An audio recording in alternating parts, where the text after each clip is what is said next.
Welcome to the Deep Dive. Today, we're tackling something really fundamental, I think, for thriving nowadays. Lifelong learning. Absolutely. We've gone through, a whole stack of articles, reports, and the message seems really clear. Continuous growth. It's not just nice to have anymore. No, it's pretty much essential. So our mission here is to unpack why that is, Yeah. and maybe more importantly, give you some practical ways to actually build this into your life without, feeling totally overwhelmed by it. Exactly. Because the world around us, it's changing so fast, isn't it? It really is. You've got tech evolving constantly, economy shifting, even social norms are changing. And the sources we looked at really hammered this point home. The knowledge, the skills we have right now, they have a shorter and shorter shelf life. It's decreasing rapidly. Okay, let's dig into that phrase, shrinking shelf life of skills. What does that actually mean for you listening or for us? Well, it means the time a specific skill stays really valuable in the market is just getting shorter. Right. Think about AI, automation. They're huge drivers here. They could potentially reshape, tons of jobs across different sectors. Oh. Some reports even suggest we're looking at, massive retraining efforts becoming necessary globally. Wow. So in that kind of environment, constantly learning isn't just about getting ahead. It's about staying in the game. Exactly, staying relevant. So we're not necessarily talking about everyone needing to go back for another 4-year degree then. No, not necessarily. This is where lifelong learning comes in properly, isn't it? Why? What does that actually cover? Precisely. Lifelong learning, as the sources define it, goes way beyond just formal schooling. Okay. It's this continuous, voluntary, and really importantly, self-motivated pursuit of knowledge. Skills, too. Throughout your whole life. Throughout your life, yeah. For personal reasons, professional reasons, or both, it's really a mindset. A mindset. How so? Like an inherent curiosity, a commitment to always be growing, learning, adapting. It goes way beyond just sitting in a classroom. Right. It's not just about stuffing your head with facts, It's an ongoing process of adapting, evolving. Mm-hmm. There was actually a great quote we found from Plutarch, I think. The mind is not a vessel to be filled, but a fire to be kindled.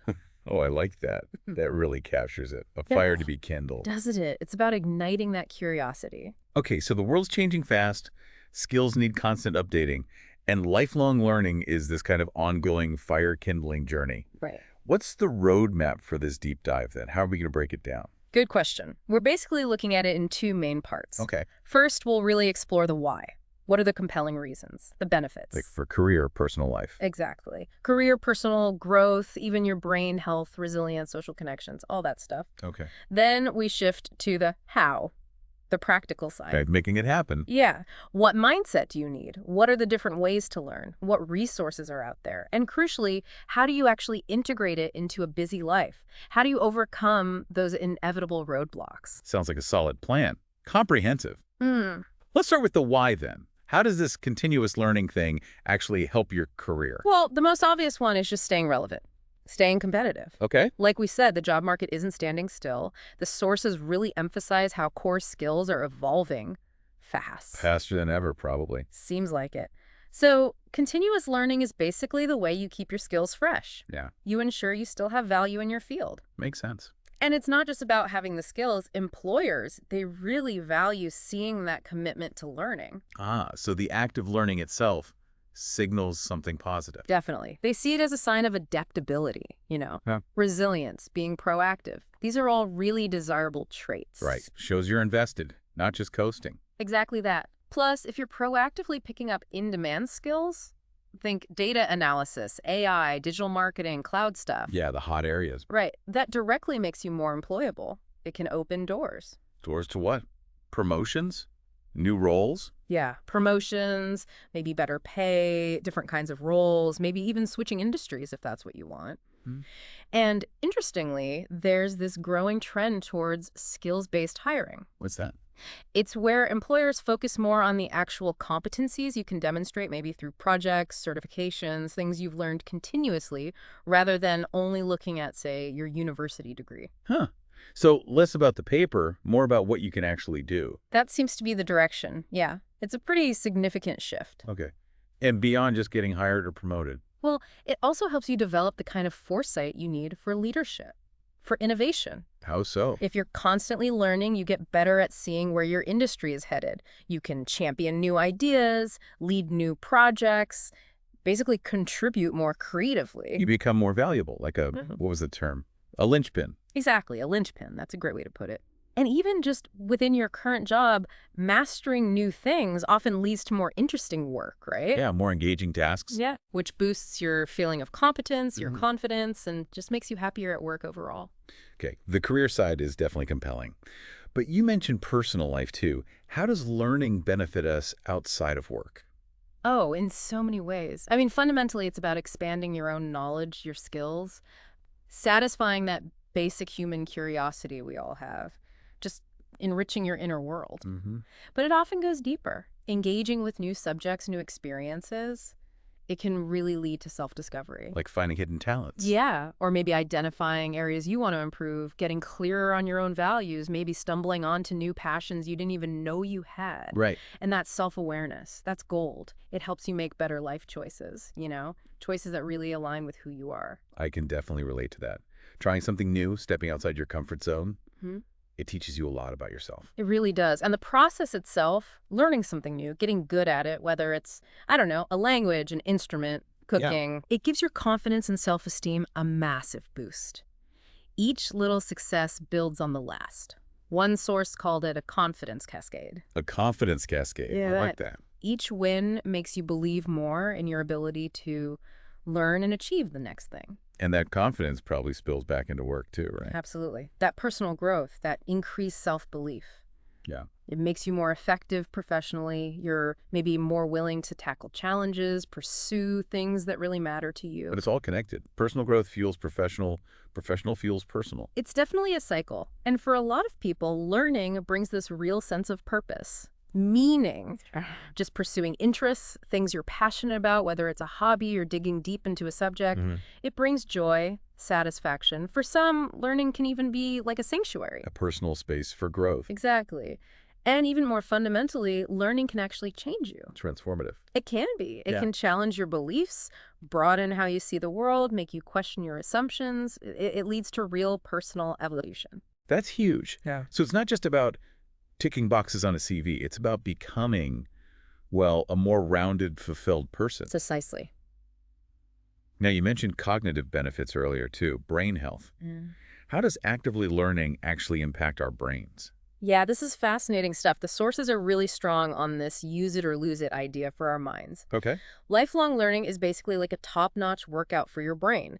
Just the act of learning new things stimulates new connections between neurons. It keeps your brain cells active, engaged. So it keeps the brain physically active. In a way, yes. And research shows again and again that learning activities boost cognitive functions, things like memory, problem solving, critical thinking, even creativity. Wow. There's also evidence it supports key brain processes, like neurogenesis, creating new neurons. Our brains can still make new neurons as adults. Yes, especially in areas like the hippocampus, which is crucial for memory, and also maintaining myelin. Myelin, what's that? It's like the insulation around the wiring in your brain, the nerve fibers. It helps signals travel faster and more efficiently. Ah, okay.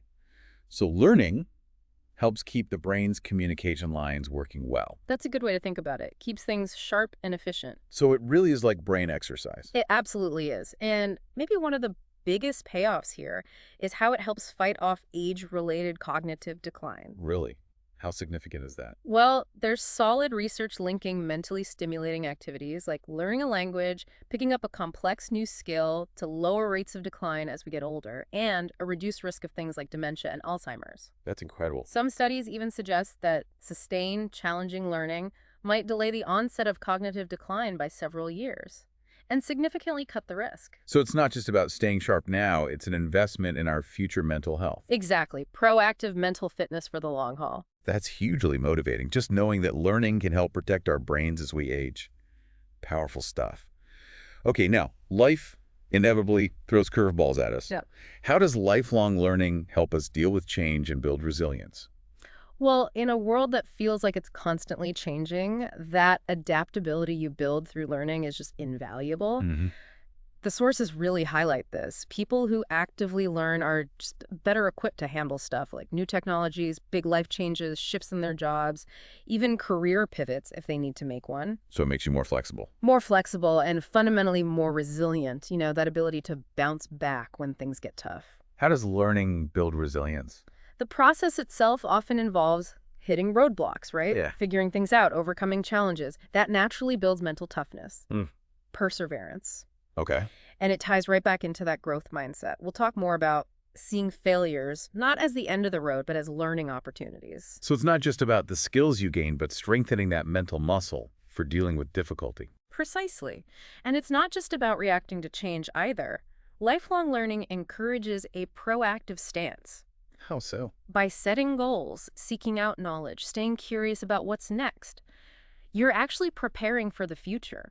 You're not just coping with change, you're actively navigating it, maybe even shaping it. Right. Taking control. Yeah.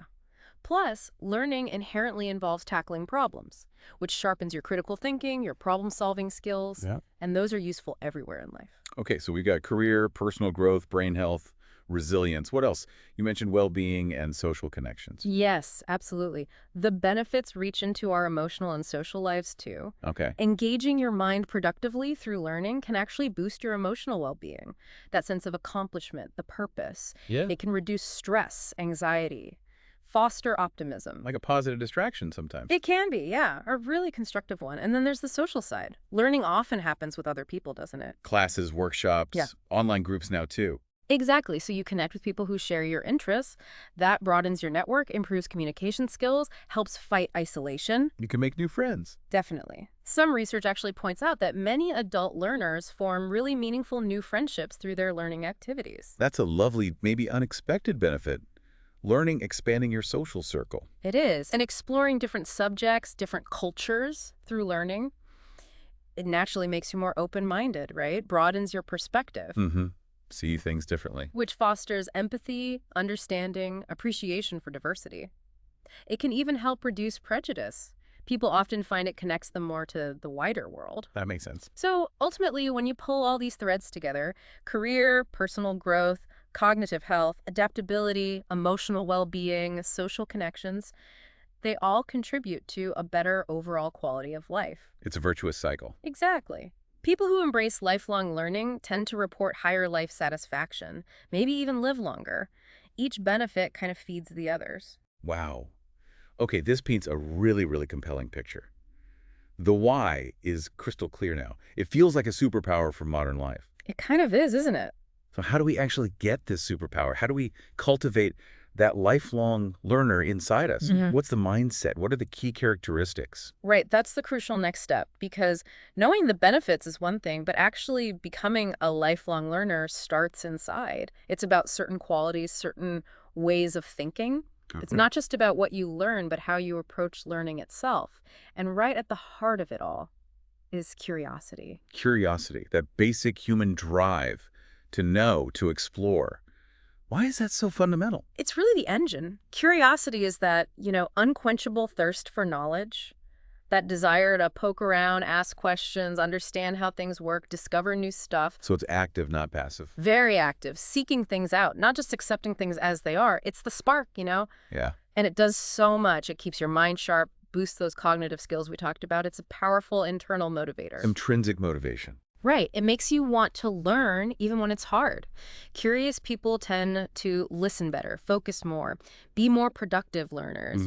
Plus, it's linked to positive feelings, less anxiety, greater life satisfaction, and it naturally fuels critical thinking. You ask more why and how. Okay, so how do we, fan that flame? How do we cultivate curiosity if maybe it feels a bit dormant? Yeah, good question. It's like tending that fire, like you said. You can consciously try to ask more questions. The why, the how, the what if. Be more inquisitive deliberately. Exactly. And then actively look for answers. Read stuff. Talk to people. Experiment. Observe. Don't just wonder. Try to find out. Maybe deliberately explore things outside your usual bubble, your comfort zone. Branch out. Yeah. And just try to look at the world with a bit more. Wonder. Like seeing things fresh. Even small steps can help reignite it. I like that. Okay, so curiosity gets the engine started. What keeps it running, especially when things get tough, when you hit a wall? That's where the growth mindset comes in. This is absolutely fundamental for lifelong learning. Growth mindset. Can you unpack that a bit? Sure. It's basically about what you believe about your own abilities, your intelligence. Yeah. So a fixed mindset is the belief that your talents, your smarts are basically set in stone. You've got what you've got. Right. You're either good at something or you're not. Really much. But a growth mindset is the belief that you can develop your abilities through dedication, hard work, good strategies, and learning from mistakes. So it's not fixed, it can be developed. Exactly. Your abilities aren't predetermined. That feels like a pretty big difference in belief. How does it actually affect how someone learns? Oh, massively. Someone with a growth mindset sees challenges differently. Oh. They see them as opportunities to grow, not as threats to their ego. Yeah. They understand that effort is key to mastering something. Mm-hmm. They're usually more open to feedback, even criticism, because they see it as useful information for getting better. Right, not as a personal attack. Exactly. And crucially, they persist when they hit setbacks. They don't see failure as proof they can't do it, but as part of the learning curve. So they bounce back better. Much better. They generally achieve more over time, experience less stress around performance. It's what lets you really dig into learning, especially the hard stuff, because you see the struggle as productive. Okay, that makes a lot of sense. But how do you actually develop a growth mindset if you feel like you lean more towards fixed thinking? It's not always easy to change those deep beliefs. No, it's definitely a process. Okay. It takes conscious effort, self-awareness. What's the first step? Just noticing those fixed mindset thoughts, that little voice saying, I'm just not good at math, or this is too hard for me. Acknowledge the thought. Yeah. And then challenge it, question its truth. Shift your focus from talent to effort and strategy. Okay. Look at others who succeeded, not with envy, but thinking, okay, how did they get there? What strategies did they use? Learn from their process. Right. And actively seek out challenges. That's where the growth happens. Embrace the struggle. Kind of, yeah. And here's a simple trick. Add the word yet to limiting thoughts. Yeah. So instead of, I don't understand this, think or say, I don't understand this yet. Oh, that's clever. It implies possibility. Exactly. It opens the door. And also, reflect on times you did achieve something through effort. Remind yourself you can grow. That yet technique is really practical. Okay, so curiosity and growth mindset are huge. What other characteristics make someone a successful, lifelong learner? There are definitely a few others that work together. Resilience is key, like we touched on, bouncing back, persisting. Mm-hmm. Self-motivation is crucial too, that internal drive, learning because you're genuinely interested, not just because you have to. The learning itself is the reward. Intrinsic again. Right. Then there's open-mindedness, being willing to engage with new ideas, different perspectives, being humble enough to say, maybe I'm wrong, and eager to try new things. Being open to experience. Exactly. Self-discipline and self-direction are also important. Taking ownership, setting goals, managing your time, staying focused, monitoring your own learning, which is sometimes called metacognition. Knowing how you learn best. Sort of, yeah. Yeah. And being adaptable, adjusting to new info, changing circumstances. Passion helps too, a real love for learning. And patience. Growth takes time. Right, it's a marathon, not a sprint. Definitely. And finally, critical thinking, being able to analyze information, question assumptions, super important with so much info out there. This is quite a mix of qualities. It is. They all kind of support each other, building that foundation for continuous learning. Okay, so that's the internal landscape. Let's get practical again. The how. What are the different ways we can actually learn? What pathways are there? The good news is there's no single right way. Lifelong learners usually mix and match approaches depending on what they need. Okay. You've got formal education, obviously. Degrees, certificates, courses in schools or online, that's become way more accessible. Right. Online learning has exploded. Totally. But then there's tons of informal learning, too, stuff woven into daily life. Like what? Reading books, articles, pursuing hobbies, traveling, just having interesting conversations with people. Learning without realizing you're learning, almost. Sometimes, yeah. Then there's self-directed study, where you decide what you need to learn, set your goals, find your own resources. Takes motivation, but it's powerful. Okay. Experiential learning is another big one.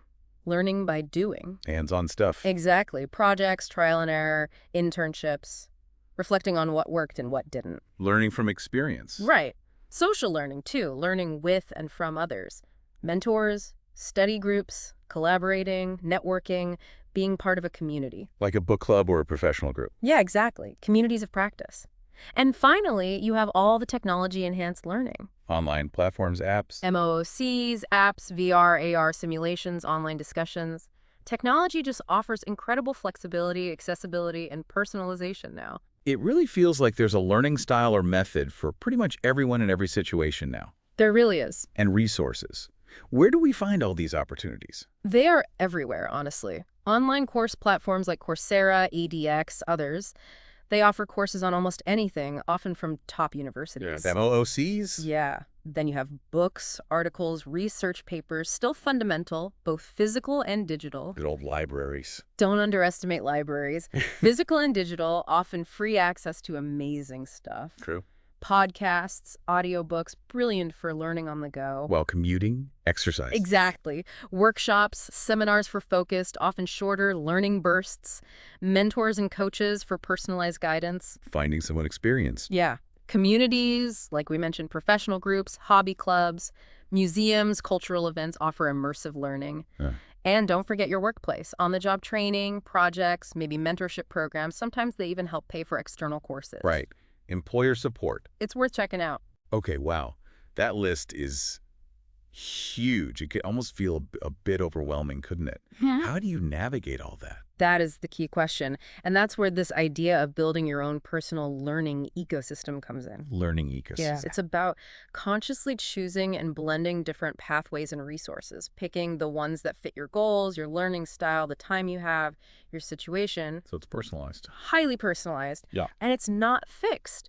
Your ecosystem will likely change over time as your needs change. So you adapt how you learn as well as what you learn. Exactly. It's about being flexible in your whole approach. That makes a lot of sense. Okay, so we understand the mindset. We know there are tons of resources. Yeah. Let's talk about fitting it into real life. Practical strategies. How do we start? It really starts with setting good goals. Yeah. Meaningful ones. Why are goals so important? They give you direction, focus, a way to track your progress. Without a goal, it's easy to just drift, you know? Yeah. And ideally, goals come from self-awareness, knowing what you want or need to learn. A good framework is SMART goals. SMART, specific, measurable. Achievable, relevant, and time-bound out. Yeah. Can you give an example? Sure. Instead of, I want to learn Python, a SMART goal might be, complete the Intermediate Python for Data Analysis course on Coursera within the next 3 months to improve my data skills for work. Much clearer. Actionable. Right. And goals are most motivating when they really connect to something you care about, your interests, passions, values, or career dreams. Makes sense. Okay, clear goals, step one. But then, the time factor. Finding time in busy lives is probably the biggest hurdle for most people. Any tips? It really is a common one. First, you have to genuinely prioritize it. Treat learning not as a nice-to-have if you find time, but as essential for your growth. Schedule it in. Absolutely. Block out time in your calendar, just like a meeting. Even short, regular bursts are effective, maybe 15, 30 minutes a day for reading. Consistency beats cramming. Okay. And look for ways to weave it into routines you already have. Like the podcast on the commute example. Exactly. Or reviewing notes during a break. Use those little pockets of time. Found time. Right. And simple time management helps, like time blocking or just breaking big goals into tiny, manageable steps so it feels less daunting. So be intentional. Find the pockets. Be consistent. Got it. What about how we learn? Making sure it actually sticks. Right. Passive learning, just reading or listening, often isn't enough for deep understanding. You need active learning techniques. Active. Engaging with the material, doing something with it. Like what? Try summarizing things in your own words. Try teaching it to someone else. They call that the protege effect. It really forces you to understand it. Oh, yeah, explaining it makes you learn it better. Definitely. Apply what you learn to solve a problem or do a project. Ask critical questions about it. Reflect regularly, how does this connect to what I already know? Take structured notes, like the Cornell method maybe, and practice. Do exercises, quizzes, apply the skill in the real world. So get your hands dirty with the information. Exactly. Move beyond just consuming it. Okay. Now let's be real. Learning isn't always easy. You hit roadblocks, get frustrated, maybe fail at something. How do you turn those moments into learning opportunities instead of just giving up? Yeah, this goes straight back to that growth mindset again. It's about reframing. Reframing failure. Or difficulty. Seeing it not as I'm bad at this, but as, okay, this is feedback. This is part of the process. Right. Data. Exactly. Yeah. Take a moment to reflect. What happened? Why? What can I learn from this? How could I approach it differently next time? Analyze the setback. Yeah. And don't be afraid to ask for feedback. Yeah. Even if it's critical, see it as valuable info to help you improve. That's a good shift. See mistakes as teachers, not judges. Okay, what about other common barriers people hit? Like lack of motivation or feeling like you're not smart enough. For cost. All very common. For time, like we said, micro sessions, use found time, prioritize, use flexible online options. Okay. Motivation. When motivation dips, try to reconnect with your why. Why did you want to learn this in the first place? Make it enjoyable, pick methods you like, find an accountability buddy, someone to keep you on track. Yeah. Celebrate small wins. Build momentum. And sometimes, just start, even for 5 minutes. Often, that's the hardest part. Overcoming inertia. What about the fear of failure, feeling inadequate? That's pure growth mindset territory. Practice challenging those fixed thoughts. Focus on effort and progress, not just the outcome. Break tasks down small. And remember, struggling is normal. It's how learning happens. Right. Everyone struggles. Absolutely. Cost can be a barrier too, but explore free resources, libraries, open educational resources, OER, free courses, podcasts. Check if your employer can help. Lots of free options if you look. Tons. And finally, information overload. It's easy to get swamped. Definitely. The key is stay focused on your specific goals. Curate your resources. Don't try to drink from the fire hose. Be discerning about what's truly useful versus just noise. So overcoming these barriers isn't just about willpower. It's about having smart strategies and systems in place. Exactly. It's about building habits. Setting clear goals, managing time, using social support, engaging actively, and having strategies ready for when you inevitably hit those hurdles. That's what makes it sustainable long term. Precisely. Yeah. That's how learning becomes just part of your life, not a separate chore. This has been incredibly helpful, really digging into both the why and the how. It's so clear now that this isn't just some optional extra. It really feels like a core skill for, well, for navigating life today. It really does. So maybe zooming out for a final thought. Why is this commitment to continuous growth so vital in the bigger picture? Well, in a world that's just getting more complex, right? With rapid change, global challenges, lifelong learning is like a lifeline. How so? It sharpens those critical thinking and problem-solving skills you need to just make sense of it all, to make informed choices. That adaptability we keep talking about, it's not just nice, it's necessary to navigate the ambiguity.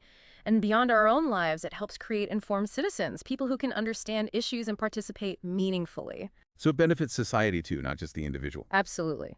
And looking ahead, future-proofing yourself. Continuous learning is non-negotiable. Non-negotiable. Strong word. I think so.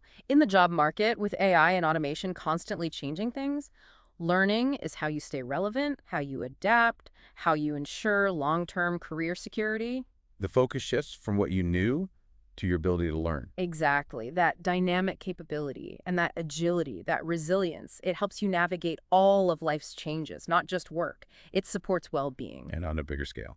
A learning society is an innovative society. It's better equipped to tackle big global problems. Ultimately, your most valuable asset isn't one specific skill. It's your capacity to keep learning and adapting. That's a really powerful way to frame it. The capacity to learn is the asset. I really believe that. Okay, so let's quickly recap the big takeaways. Lifelong learning. Essential, not optional for navigating today's world. Huge benefits for career, personal growth, brain health, resilience, well-being, social connection. The whole package. Fueled by curiosity and a growth mindset. Supported by tons of diverse learning methods and resources. And integrated into life through practical strategies and overcoming barriers. Yeah, it sums it up nicely. So here's a final thought for you listening. Think about this.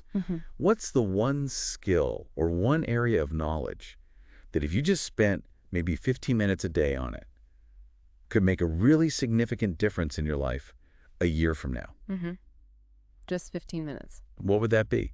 And maybe more importantly, what tiny step could you take today to start that journey? Yeah. What's the first small action? We really encourage you to explore the ideas and resources we talked about.